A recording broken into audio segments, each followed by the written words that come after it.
लद्दाख के एडीजीपी सतीश खंद्रे ने आज यूसीआई और सीएफआई के साथ एक मीटिंग की सदारत की और सितंबर में लेह में होने वाले वर्ल्ड कप के इनेकाद के बारे में जानकारी दी। यूटी इंतजामिया 4 सितंबर को लेह में पहला UCI MTB eliminator world cup मुनक्किद कर रही है। हिंदुस्तान में अपनी नौयत का यह पहला वर्ल्ड कप होगा।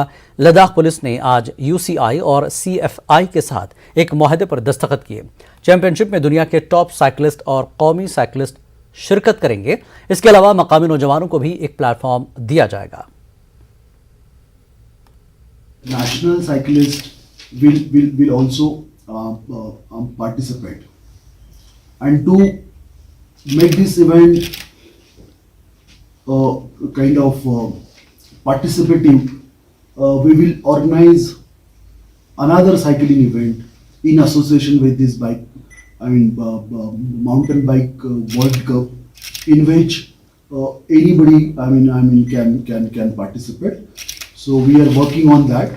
So we will work out the schedule and all that, and then we will let you know. But the concept is that to take Leh to at the level where it is recognized all over the world as a ultimate cycling destination.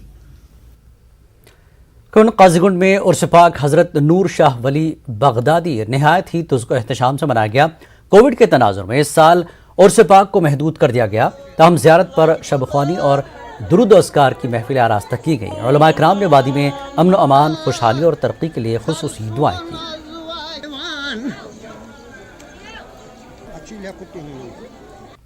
साल भर यहाँ आते हैं, आज ज़्यादा ही आते हैं, लेकिन आज कोविड की वजह से ज़ायरीन कुछ कम ही आ रहे हैं। हम आए भी हैं और आते भी हैं, लेकिन एडमिनिस्ट्रेशन ने हमें इंस्ट्रक्शन दी है कि एसओपी का ख्याल रखना चाहिए। इसमें ये मास्क रखनी ज़रूरी है, मास्क का इस्तेमाल करना और 2 गज या 3 गज की दूरी रखना और सैनिटाइजर का इस्तेमाल करना। यहाँ पे खसूसी दुआएं की जाती हैं और उन दुआओं का हमें उम्मीद है कि वो दुआएं ज़रूर कबूल होंगी और रंग लाएंगे। और उसके अलावा इस साल का जहाँ तक ताल्लुक है, एडमिनिस्ट्रेशन के हवाले से हमें जो है कोविड की वजह से बोला कि एसओपीज़ को फॉलो किया जाए और कम से कम तादाद जो है लोगों की आए। डिलिमिटेशन कमीशन की ड्राफ्ट रिपोर्ट के मुखालफत में पुंछ के मेंढर सब डिवीजन के पंचायती नुमाइंदों ने एहतजाज किया। एहतजाजियों ने ड्राफ्ट रिपोर्ट को बीजेपी की रिपोर्ट करार दिया। एहतजाजियों ने खित्ते पीर पंचाल के साथ नाइंसाफी का इल्जाम लगाया। उन्होंने इल्जाम लगाया कि डिलिमिटेशन कमीशन जम्मू कश्मीर में उथल पुथल मचा रही है।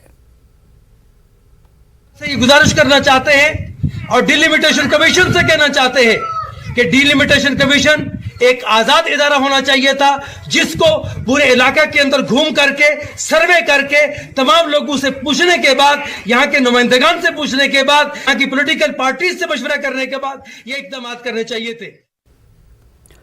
जिला रामबन की तहसील पगलपरिस्तान हेडक्वार्टर खड़ाल में हदबंदी कमीशन के ड्राफ्ट मसवदे के खिलाफ एक मीटिंग का एहतमाम किया गया, जिसमें कांग्रेस व नेशनल कॉन्फ्रेंस के अहदेदारान और कारकुनान ने शिरकत की।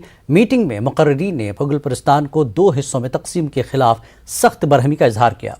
इल्ज़ाम लगाया कि ड्राफ्ट के जरिए पगलपरिस्तान की यकजहती और इत्तेहाद व इत्तेफाक को तोड़ने की कोशिश की जा रही है, जो नाकाबिल कबूल है।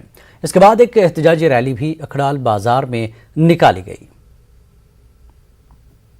जो मुझे लोग फीडबैक देते, मेरे पंच, सरपंच और पब्लिक, उनका यही मानना है कि हम इस रिपोर्ट को बिल्कुल मुस्तरद करते हैं।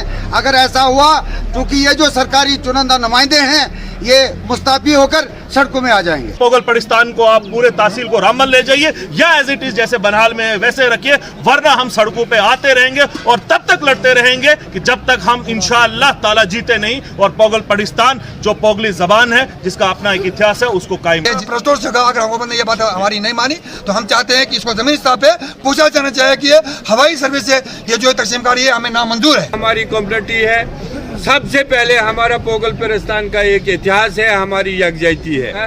ये ताकत है पगलपरिस्तान की और इस ताकत का एहसास हम कराएंगे आज इस कमीशन को।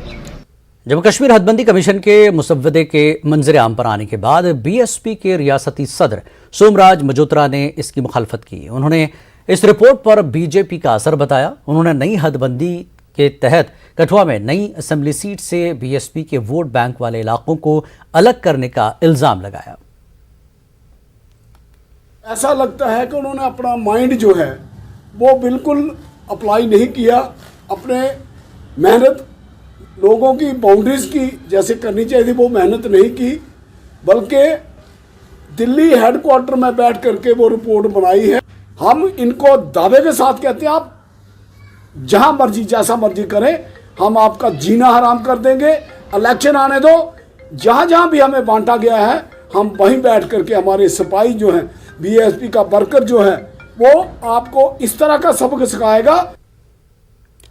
शोपियां में अब भी कई ऐसे इलाके हैं जहां बड़े पैमाने पर बुनियादी सहूलियात का फुकदान है।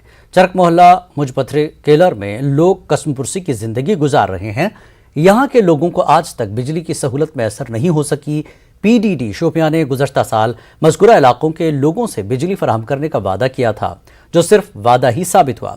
लोगों का कहना है कि उन्हें बिजली के बगैर बिजली के बिल अदा करने पड़ते हैं।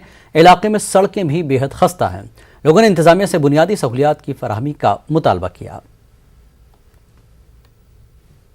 इस 21वीं सदी में भी बिजली नहीं है, पानी नहीं है, कोई भी सड़क नहीं है, कोई भी डिपार्टमेंट की या किसी भी डिपार्टमेंट की अगर मैं बात करूं, कोई भी स्कीम, किसी भी स्कीम का हम लोग फायदा नहीं उठा सकते हैं।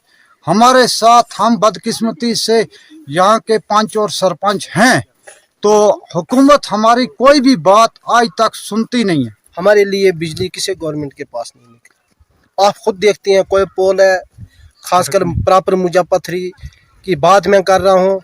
यहाँ मैं सरपंच गतिपुरा हल्के में आता हूँ और ये मेरा वार्ड 9 वार्ड आते हैं। इसमें हम प्रॉपर मैं बात करते हूँ, देख लो आप खुद चड़कमार मोहल्ले हैं, कभी सड़क का हाल देख लो, खुद इस वक्त देखते हैं, बिजली का हाल देख लो, कोचों का हाल देख। अरुणाचल प्रदेश के कामयंग सेक्टर के ऊंचाई वाले हिस्से में बर्फानी तोदे खिसकने से फौज के 7 जवान शहीद हो गए। 7 जवानों में से 2 अखनूर के थे। अखनूर के मलाल गांव के रहने वाले शहीद विशाल शर्मा की शहादत की खबर सुनकर गांव में शोक का माहौल है। विशाल शर्मा एक काफ़ी होनहार बच्चा था।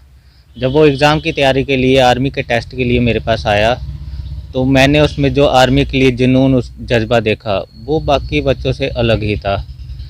आर्मी के रिलेटेड बातें करना, आर्मी की ही जानकारी लेना, ज़्यादा से ज़्यादा आर्मी के बारे में सोचना और करना, ये जज्बा उसमें काफ़ी ज़्यादा था। विशाल शर्मा एक अपनी माँ बाप का एक लौता बेटा था और माँ उसका बाप जो था वो पहले ही दुनिया से चल बसा है। और आज विशाल जी ने अपना उत्तरांचल में बर्फीले तूफान में अपनी शहादत दी है। मुझे इस चीज़ के लिए बहुत दुख भी है और बहुत गर्व भी है कि विशाल ने देश के लिए अपना बलिदान दे दिया। वक्त एक ब्रेक के बाद फिर लौटेंगे।